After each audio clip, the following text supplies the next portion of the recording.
తెలుగు సినిమాలో ఒక ప్రముఖమైన పాట ఉంది, అయినా మనిషి మారలేదు అని. మనం సైబర్ మోసాల గురించి ఒకటి రెండని కాదు, మోసానికి సంబంధించిన వార్త లేని రోజు ఉండదు, అది ఏ మోసమన్నా కానీ.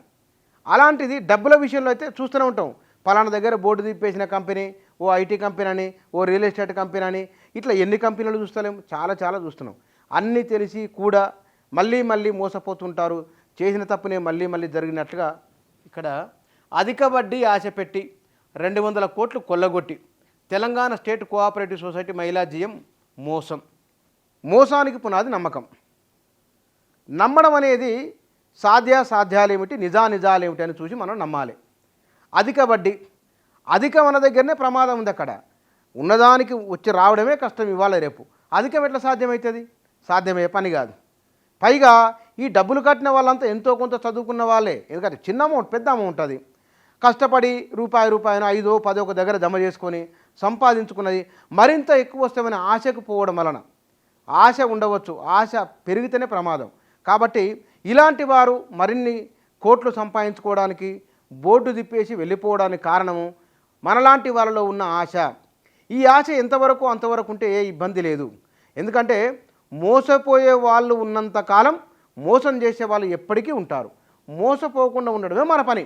ఇక మోసపోయిన తర్వాత దాని గురించి ఏం మాట్లాడినా, అది ఎవరైనా కావచ్చు, మీరా నేనా ఎవరైనా, కొన్నిసార్లు ఎక్కువ మంది వెళ్తున్నప్పుడు నిజమేనేమో కదా, అంతమంది పెడుతున్నారు, అంతమంది జరిగిన నష్టం మనకే జరుగుతుందా, అంతమందిని మోసం చేస్తారా అని అనుకుంటాం మనం.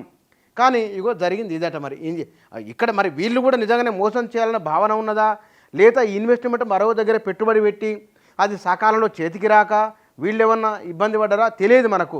మొత్తం జరిగింది అయితే ఇది. శ్రీ ప్రియాంక ఎంటర్ప్రైజెస్ పేరుతో డిపాజిట్ల సేకరణ, 5 నెలల నుంచి చెల్లింపులు బంద్, ఒత్తిడి పెరగడంతో దీర్ఘకాల సెలవు, 3 నెలల ముందే పదవి విరమణ, ప్రశ్నిస్తే రేపు మాపు అని దాటవేత, ఇల్లు ఆఫీసుకు తాళం వేసి పరార్, సిసిఎస్ ముందు బాధితుల ధర్నా. ఇప్పుడు ఇది అంటే ఇక్కడ అంచనాలు, అధిక వడ్డీ ఆశ వస్తుందని మనలాంటి వాళ్ళకున్న ఒక అంచనా.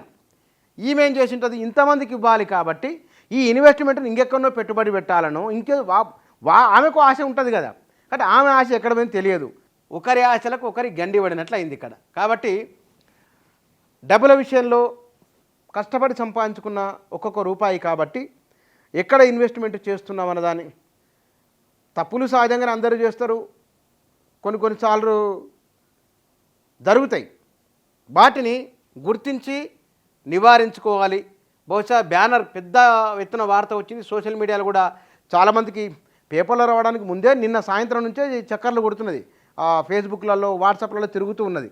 అన్నీ చూసినా సరే బహుశా ఈ వార్త తర్వాతనైనా సరే ఇట్లాంటి వార్త మళ్ళీ ఒకసారి ఫ్రంట్ పేజీలో రాకుండా, అంటే మోసం బారిన పడకుండా ఎవరికి వారు తగు జాగ్రత్తలు తీసుకుంటే మంచిది.